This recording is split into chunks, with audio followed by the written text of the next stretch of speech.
First job today, drop the baler off. We'll not be using that for a bit. Put the leg down. Enough? A bit more. Too much. Down a bit. A bit more. Yeah, you'll get that. Yeah, and then go dump trailer off at a mate's who's borrowing it. Drop your pickup reel. Rob's swapping the pickle pitch. Drove over the bigger pitch. I'm just folding the link arms up, but need a hammer. It's a bit stiff, that pin. The lads are putting the compressor on the front of the Valtra. Apparently if you hold the switch down, the PTO will stay on. So we're going to blow out the top of the rake store. Just dropped the dump trailer off someone to borrow. Next stop, Clark and Pullman, see if there's anything interesting. And this seat is so annoying, it's so squeaky. So I am on the new 728, which is obviously going to be the replacement for the 724. Oh, and there's Dave, brother-in-law, delivering something.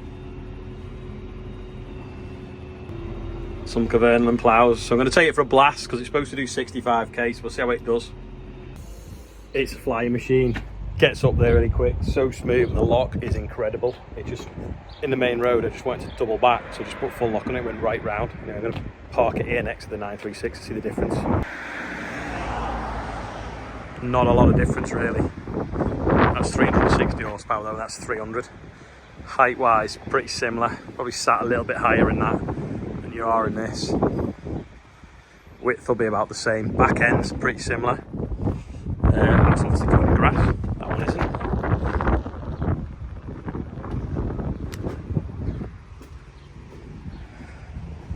Same amount of steps to get in the cab as well. From this angle, that one actually looks bigger, doesn't it? It's got Vari grip on it as well. Front PTO. Agco power engine, Valtra. Bit windy outside, let's get back in the cab. Actually smells like a new car. The cab is really the same as the 724 cab. To be honest, that might be slightly bigger, I don't know. Look like they put seat covers on it as well. It's all PDI'd, I think, ready to go. Oh, the GPS is getting fitted tomorrow. Trimble. It's got a wiper on the side. That's good. Didn't know it was going to come with that. Bonnet's dead shiny though. There's a bit of dust on so it doesn't glare on you. But yeah, it's gorgeous. If it's just as reliable as the 724, it's going to be a good tractor. It's a good job I never brought Charlotte with me because the other side where the tractors are sold is all clothing, including their favourite brand, Holland Cooper.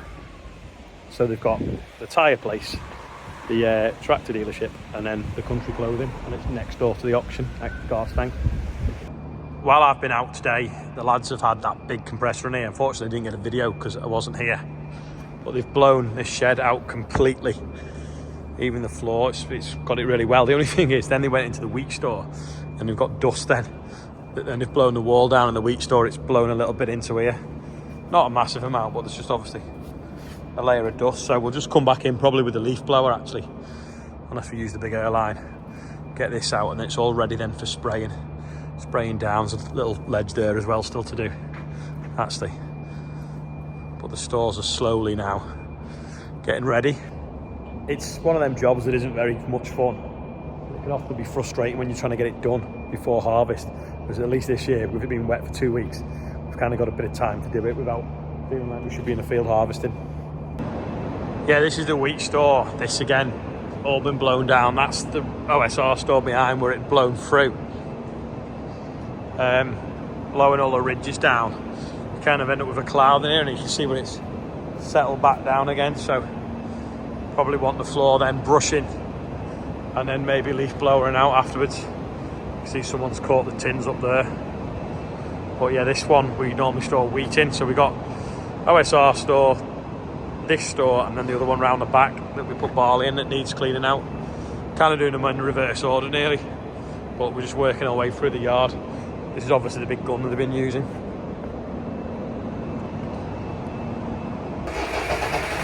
Oh, that's all right.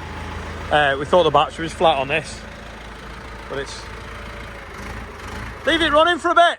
Oh, should have left it running for a bit, charge it up. Oscar's 16 tomorrow. Ah. Yeah, he should have left it revving, so it's what battery power it did have has now been used to start it the first time, and now the second time it can't. Yeah, we'll put it on charge and then hopefully it doesn't need a battery. But yeah, his tractor test is coming up and he's going to do it on this because it's narrower than these other ones from the road when you're 16.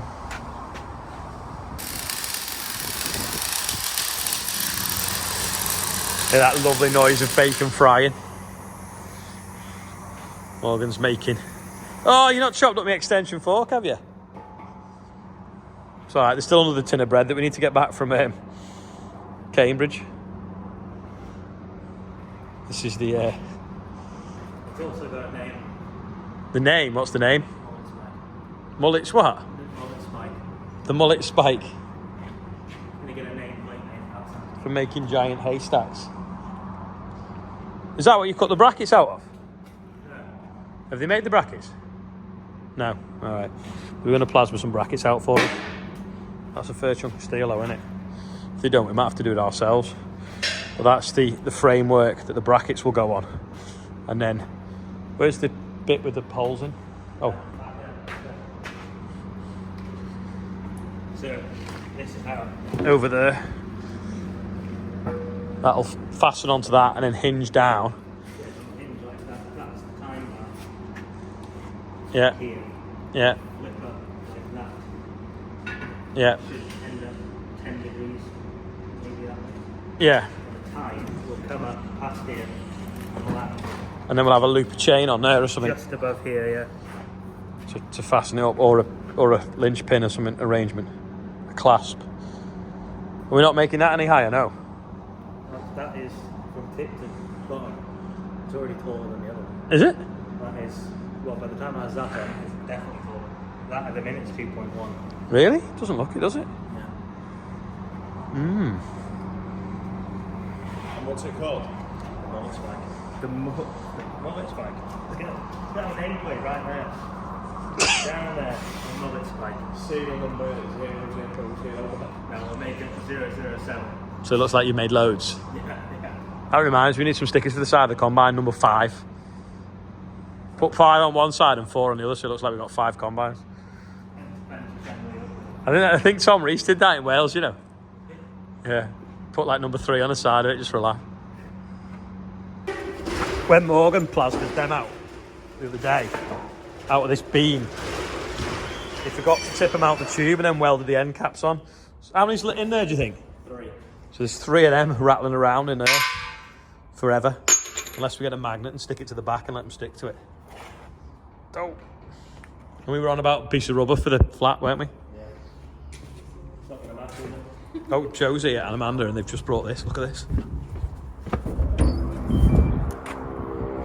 Does Gordon run over the other one? Harvest is nearly here. While I've been out today, they've concreted this last bay. Just needs easy floating now, but I think it's because of the breeze. I think it's gone off a bit too much. So I have to put a bit of water on it now, otherwise it'll smear rather than polish it. But looks good now. Amanda's trying to eye it up for the sheep. Easy from looking out now. Yeah, this isn't really doing anything. It's set too much, isn't it?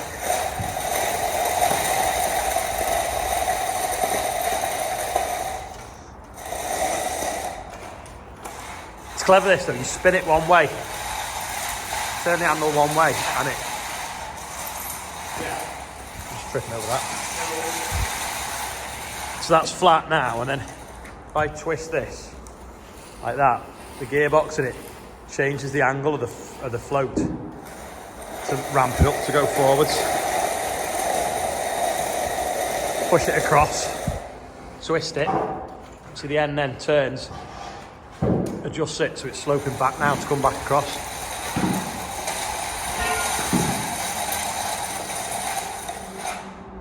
Go on. No, all the way, right to the back. Why did you throw it at Joe? That's better, like that. Trying to get a bit of fat up now in the concrete. Get it a bit smoother. It's working here, but at the front where it's caught the wind, I think it's gone off too much.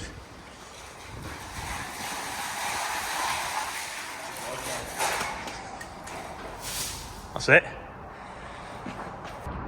That water made all the difference, so Rob's just going to finish it off now, another 10 or 15 minutes, and hopefully we should get it flat, but it's a much simpler job if you catch it just right. You know, yesterday I said there was no one on the birthday bumper. Well, Scott Ball should have been on there. Anyway, he's on today. We've got Devaltra McIver is 66, I think that's pronounced correct. Ian Shaw's 58, Norman Yates is 90, Helen O'Connor's on there. Clouda Kelly is 7, I think I've pronounced that right. Brian Temple's on there, and David is 33, and we're at £70,119, but obviously it is more because you've got the gift aid on the bottom as well. But that's an amazing amount of money for the air ambulance. They never come today to finish the service of the combine. There was no panic, so they're coming tomorrow now, so that should all be ship shape.